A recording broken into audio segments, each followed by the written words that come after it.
I wish people would just act their wage. Right. And at the time you'd laugh because you think, oh, this is quite funny. But in the essence of things, it actually makes a lot of sense. Mm. Because if you let your lifestyle dictate how you use your finances, you will have a very big problem.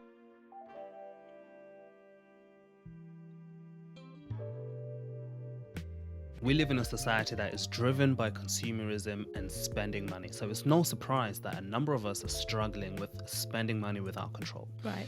And it's common that you may find yourself with every best effort and every best intention to stick to your budget every month, but then to get to the end of the month and realize that I've spent all my money and I haven't saved a penny. We've actually gone through this and we Yeah. understand. However, we've actually turned things around. That's absolutely true. So today we'll be teaching you how to turn your spending habits around and how to stop spending money without control. We'll be sharing 3 practical tips of how you can curb your spending, 3 mindset shifts that you can adopt to actually help you stop spending money without control, as well as one thing that's actually worked for us and helped us to stop spending money aimlessly. So what's one practical tip that you can share with us? The first thing I would say is that when it comes to spending, one of the things that we do is that we spend aimlessly because we've got the cards on us, we've got the Right. money in the bank. So whenever we're going out or whatever we're going to be doing, we're just going to keep swiping a card or we're just going to keep Mm, paying by contactless. So one hack that you can actually put in place is to have the exact cash that you need or intend to spend on right. you and nothing else. This is quite a drastic thing to do, but however, it actually really, really works. So imagine if you're going out or you're going food shopping or you're going to the shops, whatever you're doing, but you only have the exact cash that you've intended to spend based on your Mm, budget. So if you're going food shopping and you might carry £50 in your pocket or whatever the amount is, and that way you are literally forcing yourself to only spend that bit of cash that you have, and you have no backup plan. There is no plan B. There is no £100 in the bank here. There's simply that cash that you have in your pocket. That will actually help you to stop overspending more than you right. have planned to. Right. But then, practically speaking, if you don't like cash, you could actually have a separate bank account that you use for your spending. And in this bank account, you only put the money that you intend to Mm, actually spend when you do go out. And you don't put anything else in that right. money. There is no overdraft, there is no extra money in there. And so when you're then going out, say shopping or whatever you're going to be doing when you are out, you only have that card on you. And that card only has, again, the amount that you intend to spend on. And that's one practical thing you could actually put in place to make sure that you control overspending your money.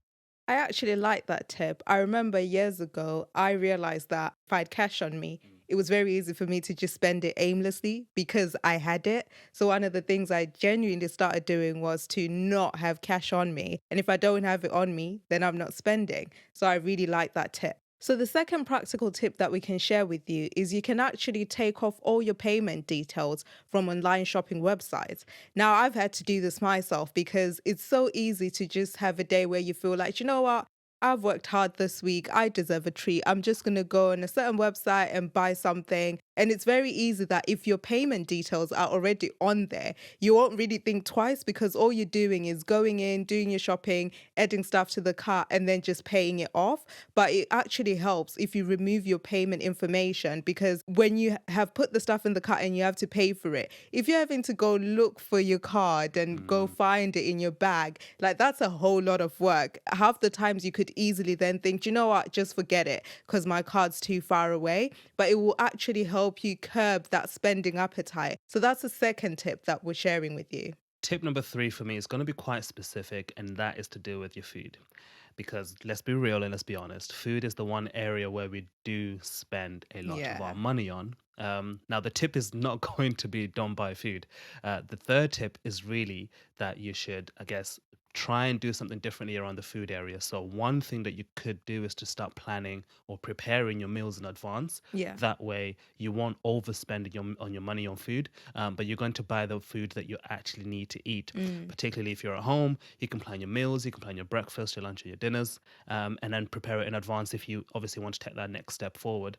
And what that will help to do is essentially when you're now doing your food shop, you've got your meal plans in place and you know the ingredients that you need to buy and you know the Yeah. ingredients that you already have in the cupboards. So you're not going to buy the things that you don't need to spend on. And that works great for groceries.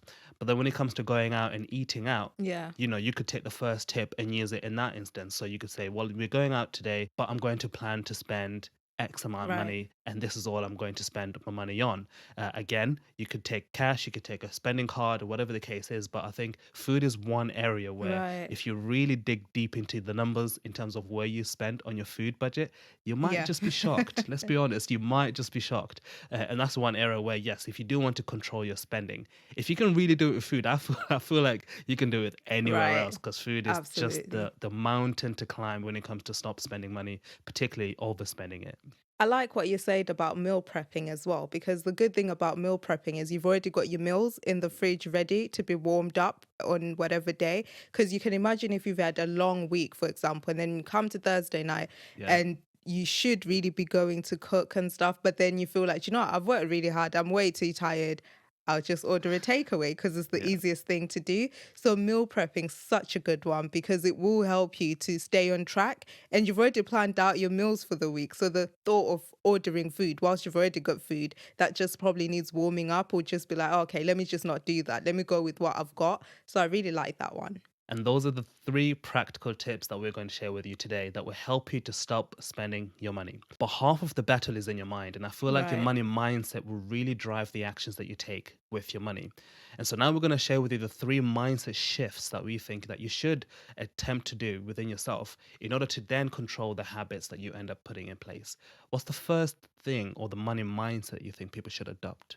You know, when I was growing up, my mom used to like saying this a lot. She'd be like, I wish people would just act their wage. Right. And you know, at the time you'd laugh because you think, oh, this is quite funny. But in the essence of things, it actually makes a lot of sense. Mm, Because if you let your lifestyle dictate how you use your finances, you will have a very big problem. So if you're someone who loves to spend, loves to travel, loves to do loads of different things, but then your money isn't actually balancing with that or aligning with your lifestyle, you have a problem because you keep overspending and you keep spending on things that you probably shouldn't be spending on at that moment in time. But it's very different if you let your finances then dictate your lifestyle because you're looking at your finances and saying, okay, this is how much I have. So because yeah. I've got this much, my lifestyle should also fit within the finances that I have. So for example, if you have a budget, you could then budget out for everything, your bills, groceries, debt repayments, savings, and stuff like that. And then if you've got money left over, you can then be like, okay, because I've got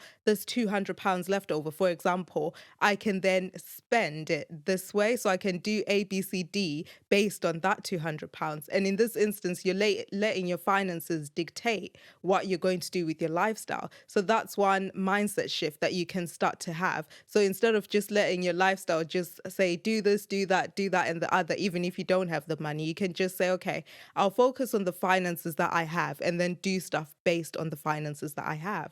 Yeah, and I think one thing that's worth adding on top of this is that we're not saying like don't live life. Right. We're not saying don't enjoy yourself. But what we are saying is in that living life, make sure that it fits your finances. Exactly. Because fair enough, maybe you do want to travel, but instead of flying first class, you fly economy class. That Right. kind of thing where you kind of think, okay, I can't afford this, but how can I still get the things that I do want, but that's within my budget? And that's really Exactly. the mindset shift that we're talking about. The second mindset shift that we think will be quite powerful for you to take is to understand that when you buy something on sale, you haven't saved money, you've still spent money. There is a common misconception with sales that if I buy an item that was £100, but I bought it for £60, I've saved £40. Now, okay, you could argue that you have saved Yeah. £40, but you've actually spent £60. Let's not forget that you did spend money here. And it's one thing, don't get me wrong, right? It's one thing to say to yourself, I plan on buying this item, so I'm going to save for it in Yeah. advance and I'm going to go and buy it. Oh, and once I'm in the shop, guess what? The It was a price went sale. down. Yeah. At that point, listen, shake hands, thumbs up. You definitely saved money because you were going to spend the full price, but you bought it at a sale price. But if you're just kind of hopping into shops and you're just browsing online and you see something that's on sale and you buy it, you haven't saved a penny because you didn't plan to buy that in advance anyway. Yeah. You're just spending money, spending money, and spending money. And so the mindset shift is to understand that even if you buy something on sale, if it wasn't predetermined, pre planned in advance, you've still just spent money. You haven't actually saved a Yeah. penny. And I think that actually leads us to our third mindset shift, which is delayed gratification. Yeah. Like you were saying, if you've not planned to buy that thing and you walk into the shop and you're like, do you know what? That looks really nice. I'm going to buy it. You've actually spent money that you were not planning on spending. And in that case, you've not practiced delayed gratification, because what you've wanted is to be gratified instantly by buying that thing without saving for it.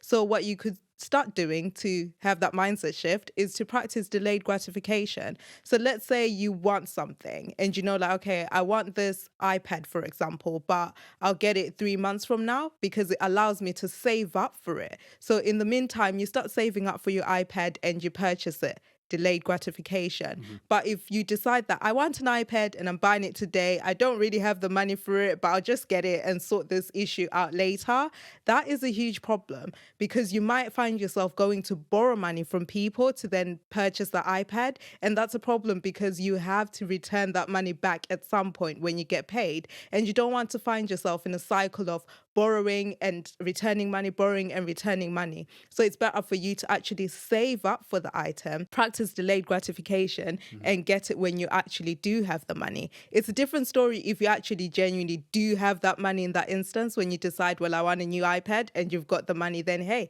go for it. But then it's important to practice delayed gratification. It's a great mindset shift and it's an important thing. So now that we've shared 3 mindset shifts, what's the one thing that we can share that's actually worked for us?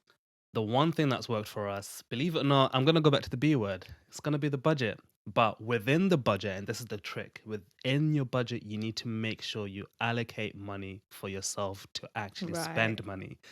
We call this fun money.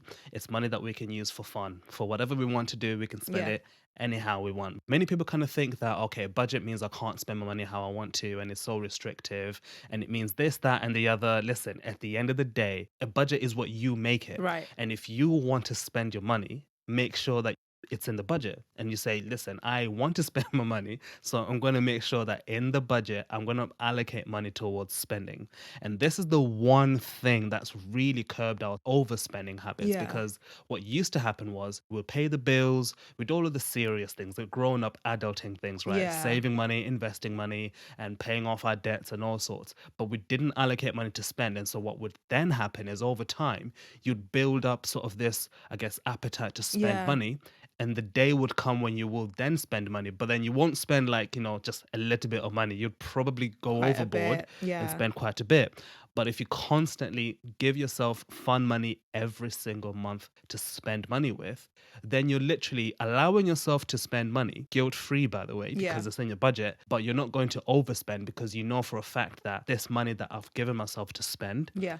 I can spend it anyhow I wish, with no Right. guilt whatsoever, with no looking back, with no like swiping my card and hoping it goes through. I'm going to spend it anyhow I wish, and it's going to be great. So we hope you found everything that we've had to share today really useful. We've actually been applying the practical tips and the mindset shift ideas as well in our lives, and we've actually seen a difference. Like, we've seen ourselves curb that spending appetite. We've introduced the spending allowance as well, which has been really good for us. So we hope these have been useful for you. Yeah, and if you found this valuable, don't forget to like, subscribe, and hit the notification bell so that you'll always stay up to date with our next upload. But comment below. What we'd love to know is, what's your hack? What's your tip? What's your practical guidance to stop spending your money too much? How do you handle it? Comment below and let us know.